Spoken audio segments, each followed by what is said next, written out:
Hello, students and CAT aspirants. Welcome to this online video lecture recording on verbal ability. So, a crucial aspect of the CAT exam. So, today we are going to discuss this particular question types, which is nothing but a critical one. And the directions for question is what? There is a sentence that is missing in the paragraph below. Look at the paragraph and decide in which blank option 1, 2, 3, or 4, uh, the following sentence would best fit, isn't it?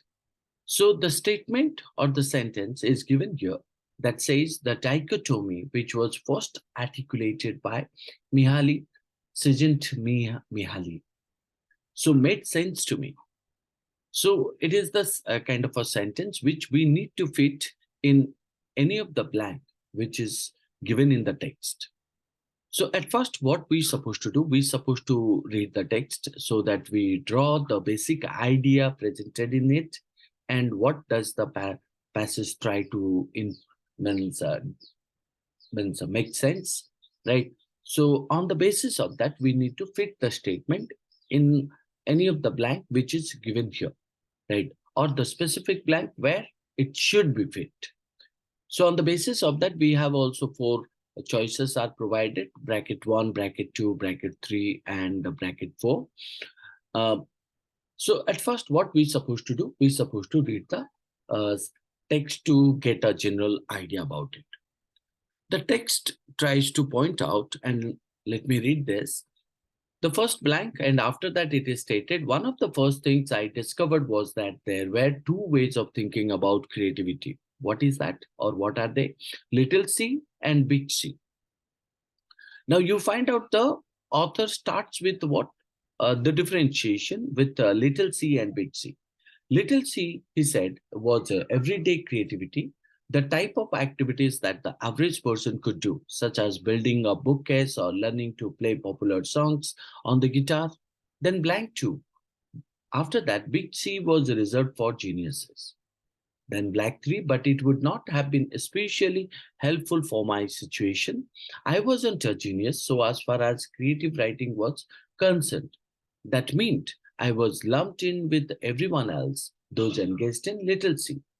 So it means we find out the differentiation in little c and big C, and the author is not uh, using with what? Uh,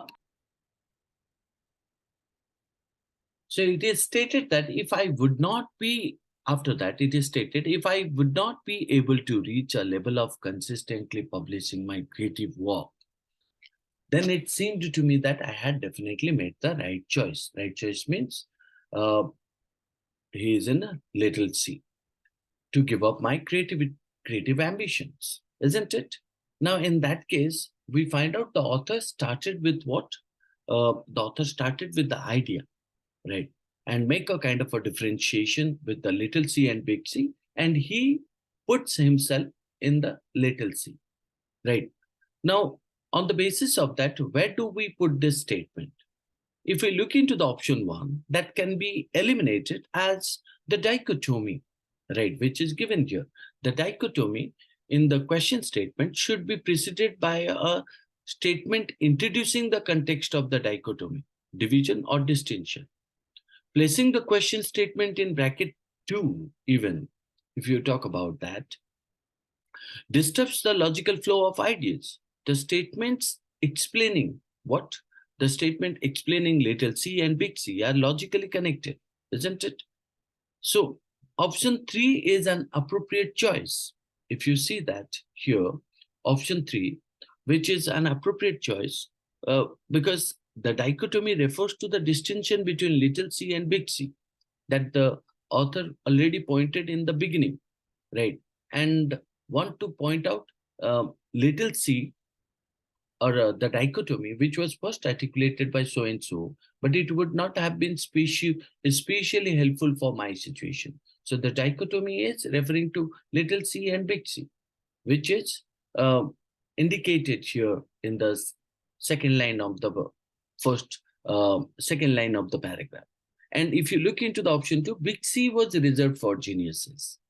So in that case, the differentiation, which was first articulated by so-and-so, made sense to the author. It means he is talking about that little c, isn't it? So in that case, the dichotomy refers to the distinction between little c and big C. The sentence succeeding the bracket explains, even though the dichotomy made no sense to the narrator, it was not helpful for his situation. That's what he tries to point out, right? So what we can point out here, the dichotomy,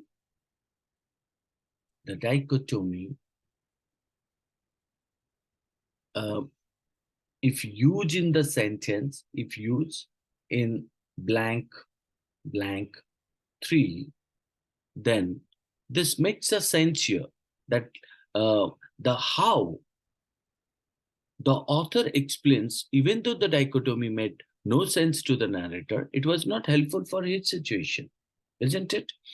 So in that case, you can say the sentence succeeding bracket 3 here, right? Now look into the bracket 4. If I look into that, the bracket 4 logically follows from the previous sentence by emphasizing that the author, not being a genius, is part of the little c group, right? How? Now, because we find out big C was reserved for geniuses. So the dichotomy indicates about little c, it would not have been especially helpful for his situation. In that case, by emphasizing that the author, not being a genius, is part of the little c group and they believe they made the right choice.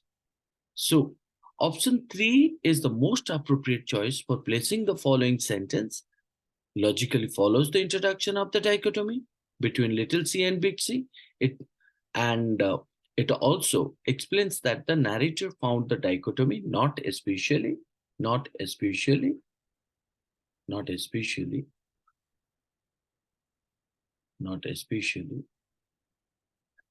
helpful for their situation. Helpful for their situation, isn't it? So therefore, we consider that option 3 would be the most appropriate choice, right? Why? Because we have give the region. So bracket 1 is not suitable because it should introduce the context of the dichotomy. Next is called as option 2, which is disrupts the logical flow. The logical flow and our logical flow of ideas, as it separates the explanation of little c and big C. Option 4 doesn't follow logically from the previous sentence, as it shifts the focus to the author's choice without providing the necessary context of dichotomy. Hence, we consider the correct answer should be option 3.